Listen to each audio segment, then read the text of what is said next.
Mari sholawat kita jadikan sebagai kebutuhan hidup kita. Karena itulah sebenarnya khilqah kita. Dan sholawat yang terbaik bukan sholawat yang paling panjang, tapi sholawat yang paling pendek. Sholawat Jibril namanya, yaitu sallallahu ala Muhammad, sallallahu ala Muhammad, sallallahu ala Muhammad. Itu sholawat yang paling pendek, jangan dipendekin lagi. Solmat jangan. Sallallahu ala Muhammad, sallallahu ala Muhammad. Saya pernah menerima keterangan dari Kiai Makrus Kiai bahwa para aulia itu rata-rata auratnya sallallahu ala Muhammad. Semua kali. Sholawat Jibril sallallahu ala Muhammad, sallallahu ala Muhammad. Bukan hanya itu saja, tetapi juga dalam rangka membentengi Islam Indonesia. Membentengi Islam Indonesia. Dan insya Allah wa makaru wa makarallah wallahu khairul makirin. Termasuk benteng Islam di Indonesia lah majlis-majlis zikir seperti Riyadul Jannah. Ini benteng Islam di Indonesia nanti. Amin ya Rabbal. Karena itu pesan saya. Yang ketiga, tolong saudara kita. Saya tanya, apakah saudara mencintai Islam? Apakah kita mencintai Islam? Kalau mencintai Islam, maka di saat orang menyerang kita, di saat orang membonsai kita, harus kita bentengi agama kita. Dan benteng yang paling baik dan paling afdol adalah majlis zikir. Wala zikrullahi akbar. Majlis ini. Bagaimana dulu Wali Songo ketika datang ke Indonesia, Pak? Tidak ada tindakan anarkisme. Ketika orang-orang Jawa merasa ketakutan kalau hari ketiga, keempat, hari ke-7, ke-40 ada orang meninggal. Mereka takut kalau rohnya kembali ke rumah. Takut kesurupan. Datang Mbah Wali Songo. Supaya tidak kesurupan, saya punya jimat namanya jimat Kalimosodo. Sebenarnya jimat kalimah syahadat. Mbah Wali Songo tahu kalau orang Jawa bilang syahadat itu berat. Karena terlalu banyak makan tempe gembos. Akhirnya jimat Kalimosodo. Suruh baca asyhadu alla ilaha illallah. Yang keluar satu lalala. Ya sudah. Ashadunya dibuang. Tinggal la ilaha illallah.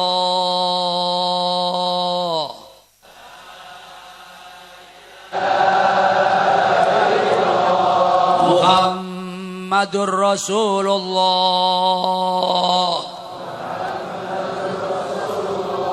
Mereka diajak baca kalimat thayyibah ini.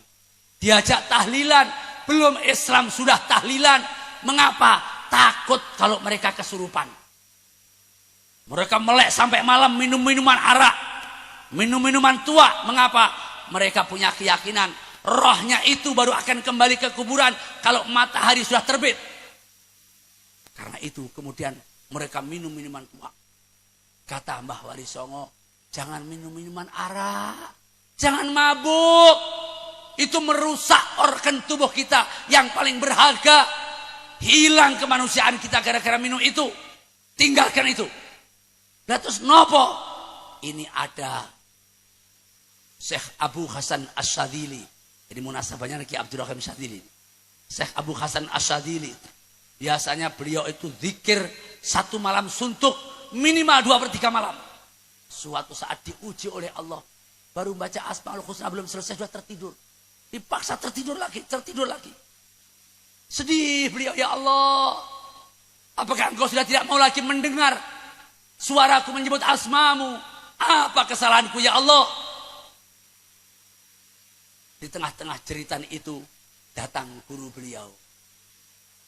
Supaya ada jawaban, kau baca sholawat yang keluar dari lidah baginda junjungan kita Nabi besar Muhammad.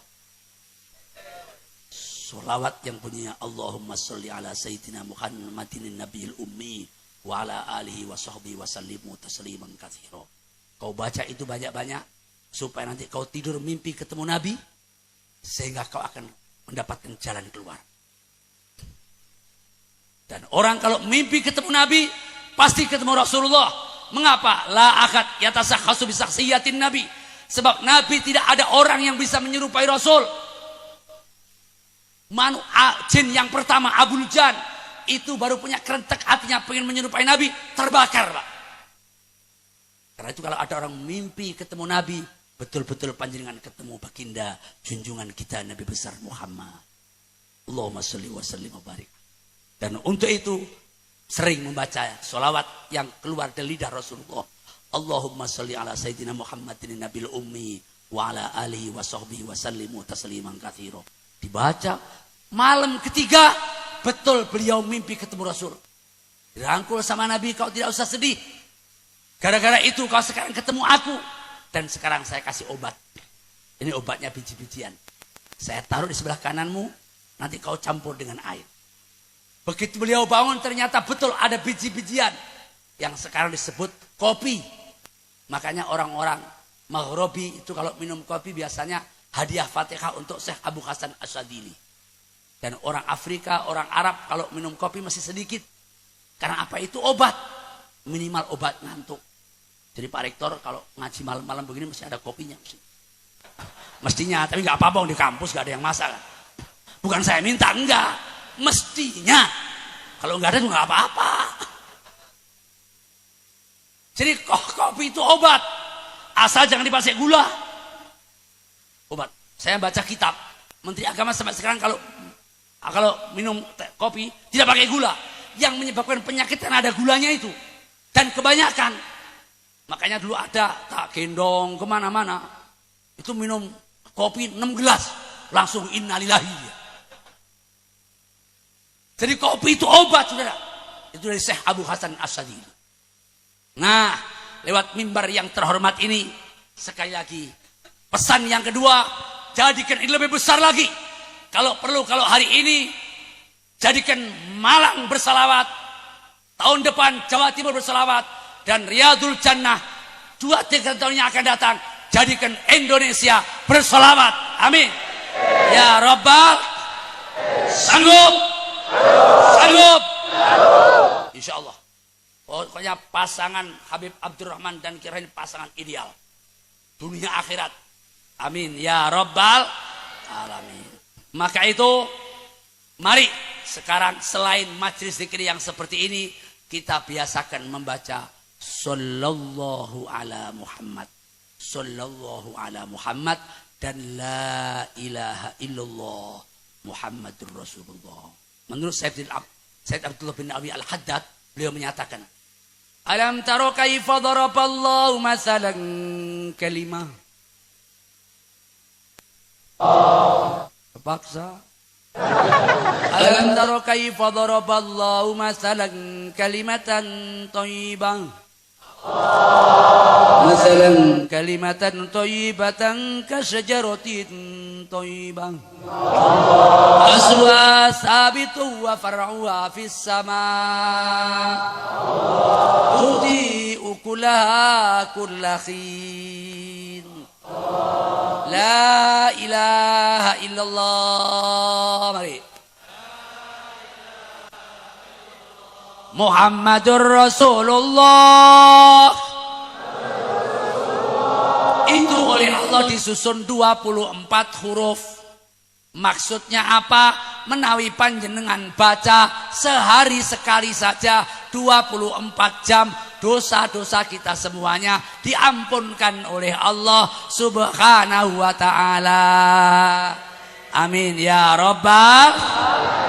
Maka itu malam ini saya akan titipkan 2 wiridan ini.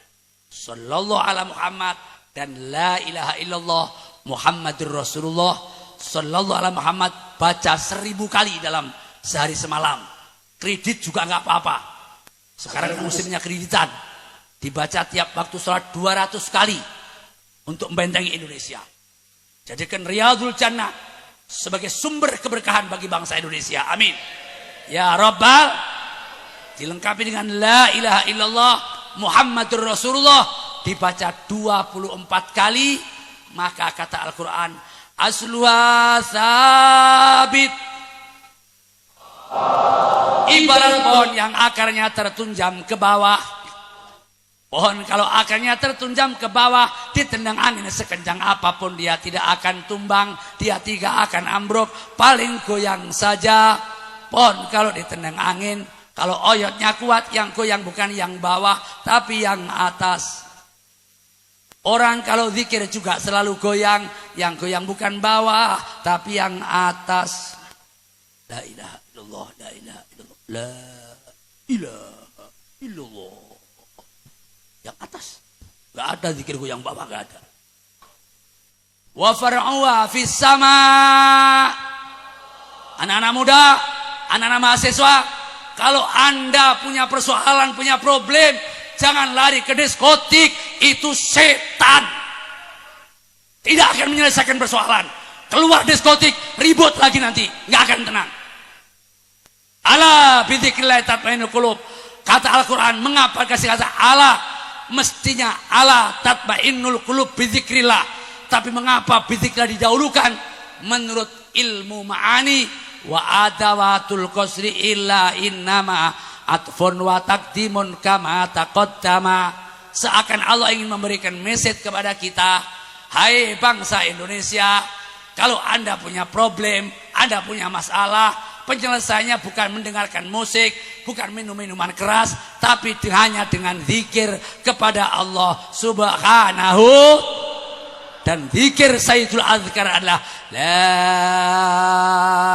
ilaha illallah.